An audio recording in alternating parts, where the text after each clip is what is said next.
Reverend John ಕುರುವಿಲಾ ಮತ್ತು Gautam coat ಅವರು electric motor ಬೈಕ್ಗಳಲ್ಲಿ ಭಾರತದಾದ್ಯಂತ ತಮ್ಮ 14,216 ಕಿಲೋಮೀಟರ್ಗಳ ಭಾರತ್ ಮಾಲಾ ಪ್ರಯಾಣವನ್ನು ಬೆಳೆಸುವ ಮೂಲಕ ಎಲ್ಲರ ಗಮನವನ್ನು ಸೆಳೆದಿದ್ದಾರೆ. ಅವರು ಮಂಗಳೂರಿನ ಅತ್ತಾವರದಲ್ಲಿರುವ ದಿ ಅವತಾರ್ ಹೋಟೆಲ್ನಲ್ಲಿ ಅವರಿಗೆ ಅದ್ದೂರಿಯಾಗಿ ಸ್ವಾಗತವನ್ನು ಕೋರಲಾಯಿತು. ಈಗಾಗಲೇ ಎಲೆಕ್ಟ್ರಿಕಲ್ ಮೋಟಾರ್ ಬೈಕ್ಗಳಲ್ಲಿ ಭಾರತದಾದ್ಯಂತ 4,216 ಕಿಲೋಮೀಟರ್ಗಳ ಭಾರತ್ ಮಾಲಾ ಪ್ರಯಾಣ ಬೆಳೆಸುವ ಮೂಲಕ ರೆವರೆಂಡ್ ಜಾನ್ ಕುರುವಿಲ್ಲಾ ಮತ್ತು ಗೌತಮ್ ಕೋಟ್ ಎಲ್ಲೆಡೆ ಗಮನವನ್ನು ಸೆಳೆದಿದ್ದಾರೆ.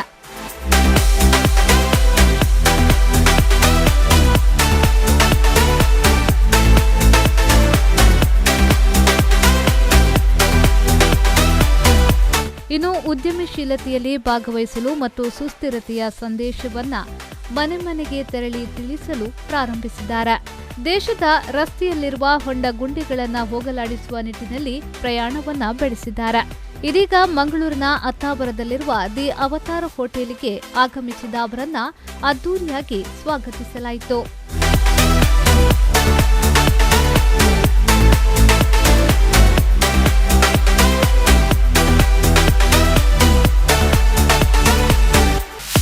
ಇದೇ ವೇಳೆ ಅವರು ದಿ ಅವತಾರ್ ಹೋಟೆಲ್ನ ಎಕ್ಸಿಕ್ಯೂಟಿವ್ ಡೈರೆಕ್ಟರ್ ಪ್ರಶಾಂತ್ ರೈ ಅವರ ಜೊತೆಯಲ್ಲಿ ಮಾತುಕತೆ ನಡೆಸಿದ್ರು. ಈ ಸಂದರ್ಭ ರೆವರೆಂಡ್ ಜಾನ್ ಕುರುವಿಲಾ ಮತ್ತು ಗೌತಮ್ ಕೋಟ್ ಅವರು ವಿ4 ನ್ಯೂಸ್ ಜೊತೆಯಲ್ಲಿ ತನ್ನ ಅನುಭವವನ್ನು ಹಂಚಿಕೊಂಡ್ರು. So Gautam and I are partners in a company called Brigade REAP, where we mentored young professionals, young entrepreneurs to build sustainable and scalable companies addressing issues faced by the construction real estate industry. We've seen that a lot of youngsters that we meet come from small towns, from Hubli, from Dharwad, Sholapur, Kolhapur, Gorakhpur, and there students don't have access to mentors. So Gautam and I, being avid bikers, we said we will go do a Bharat Mala and speak to youngsters and tell them, don't take a job, become job creators. And instantly we are using India's first performance electric motorcycle to do this and showing the power of collaboration, because we have a company which manufactures this motorcycle, we have a company that's setting up charging stations, and we have a company that's doing an EV sales and service network.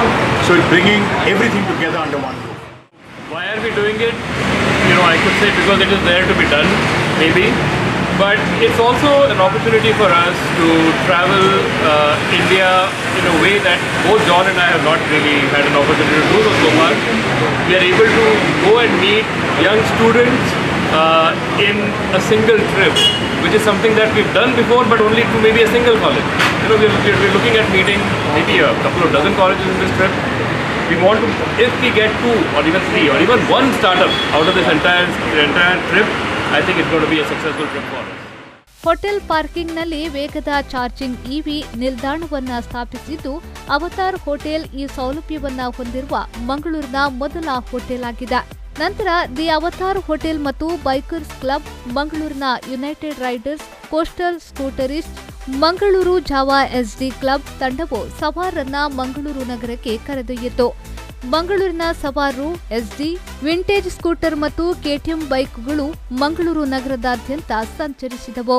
ದ್ವಿಚಕ್ರ ವಾಹನಗಳು ವಿಶ್ವ ದಾಖಲೆಯ ಪ್ರಯತ್ನವನ್ನ ಪೂರ್ಣಗೊಳಿಸಲು ಬೆಂಗಳೂರಿಗೆ ಹಿಂದಿರುಗುವ ಮೂಲಕ March 28ರಂದು 54ನೇ ದಿನದ ಕೊನೆಯ ಪ್ರಯಾಣದ ಮೂಲಕ ಇವರು ಜಾಗೃತಿಯನ್ನ ಮೂಡಿಸಲಿದ್ದಾರೆ.